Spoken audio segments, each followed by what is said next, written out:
The Emerald City of Oz, by L. Frank Baum. Chapter 26, How Ozma Refused to Fight for Her Kingdom. Ozma was in her rose garden picking a bouquet when the party arrived, and she greeted all her old and new friends as smilingly and sweetly as ever. Dorothy's eyes were full of tears as she kissed the lovely ruler of Oz, and she whispered to her, "Oh, Ozma, Ozma. I'm so sorry." Ozma seemed surprised. "Sorry for what, Dorothy?" she asked. "For all your trouble about the Gnome King," was the reply. Ozma laughed with genuine amusement. "Why, that has not troubled me a bit, dear princess," she replied. Then, looking around at the sad faces of her friends, she added, "Have you all been worrying about this tunnel?" "We have," they exclaimed in a chorus. "Well, perhaps it is more serious than I imagined," admitted the fair ruler, "but I haven't given the matter much thought. After dinner we will all meet together and talk it over."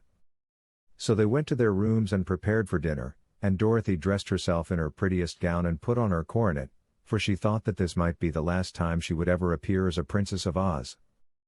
The Scarecrow, the Tin Woodman and Jack Pumpkinhead all sat at the dinner table, although none of them was made so he could eat. Usually they served to enliven the meal with their merry talk, but tonight all seemed strangely silent and uneasy. As soon as the dinner was finished, Ozma led the company to her own private room in which hung the magic picture. When they had seated themselves, the Scarecrow was the first to speak. "Is the Gnome King's tunnel finished, Ozma?" he asked. "It was completed today," she replied. "They have built it right under my palace grounds, and it ends in front of the Forbidden Fountain. Nothing but a crust of earth remains to separate our enemies from us, and when they march here they will easily break through this crust and rush upon us." "Who will assist the Gnome King?" inquired the Scarecrow. "The Whimsies, the Growlywogs and the Phanphasms," she replied. "I watched today in my magic picture the messengers whom the Gnome King sent to all these people to summon them to assemble in his great caverns." "Let us see what they are doing now," suggested the Tin Woodman. So Ozma wished to see the Gnome King's cavern, and at once the landscape faded from the magic picture and was replaced by the scene then being enacted in the jeweled cavern of King Roquat. A wild and startling scene it was which the Oz people beheld. Before the Gnome King stood the chief of the Whimsies and the Grand Gallipute of the Growlywogs, surrounded by their most skillful generals. Very fierce and powerful they looked, so that even the Gnome King and General Goof, who stood beside his master, seemed a bit fearful in the presence of their allies. Now a still more formidable creature entered the cavern. It was the first and foremost of the Phanphasms, and he proudly sat down in King Roquat's own throne and demanded the right to lead his forces through the tunnel in advance of all the others. The first and foremost now appeared to all eyes in his hairy skin and the bear's head. What his real form was even Roquat did not know. Through the arches leading into the vast series of caverns that lay beyond the throne room of King Roquat, could be seen ranks upon ranks of the invaders, thousands of Phanphasms, Growlywogs and Whimsies standing in serried lines, while behind them were massed the thousands upon thousands of General Goof's own army of Gnomes. "Listen," whispered Ozma. "I think we can hear what they are saying." So they kept still and listened. "Is all ready?" demanded the first and foremost, haughtily. "The tunnel is finally completed," replied General Goof. "How long will it take us to march to the Emerald City?" asked the Grand Gallipute of the Growlywogs. "If we start at midnight," replied the Gnome King, "we shall arrive at the Emerald City by daybreak. Then, while all the Oz people are sleeping, we will capture them and make them our slaves. After that we will destroy the city itself and march through the land of Oz, burning and devastating as we go." "Good!" cried the first and foremost. "When we get through with Oz it will be a desert wilderness. Ozma shall be my slave." "She shall be my slave!" shouted the Grand Gallipute, angrily. "We'll decide that by and by," said King Roquat, hastily. "Don't let us quarrel now, friends. First let us conquer Oz, and then we will divide the spoils of war in a satisfactory manner." The first and foremost smiled wickedly, but he only said, "I and my Phanphasms go first, for nothing on earth can oppose our power." They all agreed to that. knowing the Phanphasms to be the mightiest of the combined forces. King Roquat now invited them to attend a banquet he had prepared, where they might occupy themselves in eating and drinking until midnight arrived. As they had now seen and heard all of the plot against them that they cared to, Ozma allowed her magic picture to fade away. Then she turned to her friends and said, "Our enemies will be here sooner than I expected. What do you advise me to do?" "It is now too late to assemble our people," said the Tin Woodman, despondently. "If you had allowed me to arm and drill my Winkies, we might have put up a good fight and destroyed many of our enemies before we were conquered." "The Munchkins are good fighters, too," said Omby Amby, "and so are the Gillikins." "But I do not wish to fight," declared Ozma, firmly. "No one has the right to destroy any living creatures, however evil they may be, or to hurt them or make them unhappy. I will not fight, even to save my kingdom." "The Gnome King is not so particular," remarked the Scarecrow. "He intends to destroy us all and ruin our beautiful country." "Because the Gnome King intends to do evil is no excuse for my doing the same," replied Ozma. "Self-preservation is the first law of nature," quoted the Shaggy Man.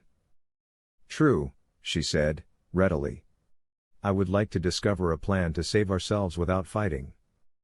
That seemed a hopeless task to them, but realizing that Ozma was determined not to fight, they tried to think of some means that might promise escape. "Couldn't we bribe our enemies, by giving them a lot of emeralds and gold?" asked Jack Pumpkinhead. "No, because they believe they are able to take everything we have," replied the ruler. "I have thought of something," said Dorothy. "What is it, dear?" asked Ozma. "Let us use the magic belt to wish all of us in Kansas. We will put some emeralds in our pockets, and can sell them in Topeka for enough to pay off the mortgage on Uncle Henry's farm. Then we can all live together and be happy." "A clever idea!" exclaimed the Scarecrow. "Kansas is a very good country." "I've been there," said the Shaggy Man. "That seems to me an excellent plan," approved the Tin Woodman. "No," said Ozma, decidedly. "Never will I desert my people and leave them to so cruel a fate. I will use the magic belt to send the rest of you to Kansas, if you wish, but if my beloved country must be destroyed and my people enslaved, I will remain and share their fate." "Quite right," asserted the Scarecrow, sighing. "I will remain with you." "And so will I," declared the Tin Woodman and the Shaggy Man and Jack Pumpkinhead, in turn. Tick-Tock, the Machine Man, also said he intended to stand by Ozma. "For," said he, "I should be of no use at all in Kansas." "For my part," announced Dorothy, gravely, "if the ruler of Oz must not desert her people, a Princess of Oz has no right to run away, either. I'm willing to become a slave with the rest of you, so all we can do with the magic belt is to use it to send Uncle Henry and Aunt Em back to Kansas." "I've been a slave all my life," Aunt Em replied, with considerable cheerfulness, "and so has Henry. I guess we won't go back to Kansas, anyway. I'd rather take my chances with the rest of you." Ozma smiled upon them all gratefully. "There is no need to despair just yet," she said. "I'll get up early tomorrow morning and be at the Forbidden Fountain when the fierce warriors break through the crust of earth. I will speak to them pleasantly and perhaps they won't be so very bad, after all." "Why do they call it the Forbidden Fountain?" asked Dorothy, thoughtfully. "Don't you know, dear?" returned Ozma, surprised. "No," said Dorothy. "Of course I've seen the fountain in the palace grounds, ever since I first came to Oz, and I've read the sign which says, 'All persons are forbidden to drink at this fountain.' But I never knew why they were forbidden. The water seems clear and sparkling and it bubbles up in a golden basin all the time." "That water," declared Ozma, gravely, "is the most dangerous thing in all the land of Oz. It is the water of oblivion." "What does that mean?" asked Dorothy. "Whoever drinks at the Forbidden Fountain at once forgets everything he has ever known," Ozma asserted.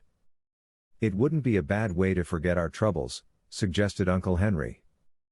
"That is true, but you would forget everything else, and become as ignorant as a baby," returned Ozma. "Does it make one crazy?" asked Dorothy. "No, it only makes one forget," replied the girl ruler. It is said that once, long, long ago, a wicked king ruled Oz, and made himself and all his people very miserable and unhappy. So Glinda, the good sorceress, placed this fountain here, and the king drank of its water and forgot all his wickedness. His mind became innocent and vacant, and when he learned the things of life again they were all good things. But the people remembered how wicked their king had been, and were still afraid of him. Therefore he made them all drink of the water of oblivion and forget everything they had known, so that they became as simple and innocent as their king. After that they all grew wise together, and their wisdom was good, so that peace and happiness reigned in the land.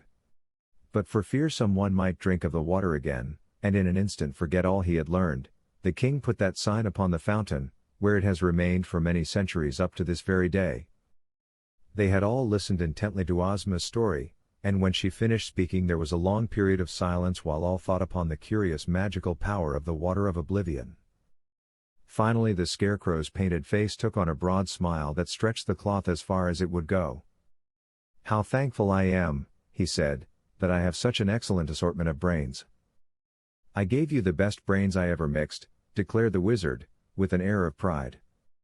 "You did, indeed," agreed the Scarecrow, "and they work so splendidly that they have found a way to save Oz, to save us all." "I'm glad to hear that," said the wizard. "We never needed saving more than we do just now." "Do you mean to say you can save us from those awful phanfasms, and growlywogs and whimsies?" asked Dorothy eagerly. "I'm sure of it, my dear," asserted the Scarecrow, still smiling genially.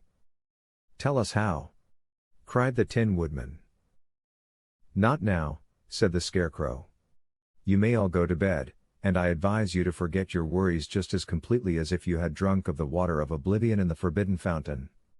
I'm going to stay here and tell my plan to Ozma alone, but if you will all be at the Forbidden Fountain at daybreak, you'll see how easily we will save the kingdom when our enemies break through the crust of earth and come from the tunnel." So they went away and left the Scarecrow and Ozma alone, but Dorothy could not sleep a wink all night. "He is only a scarecrow," she said to herself, "and I'm not sure that his mixed brains are as clever as he thinks they are." But she knew that if the Scarecrow's plan failed they were all lost, so she tried to have faith in him.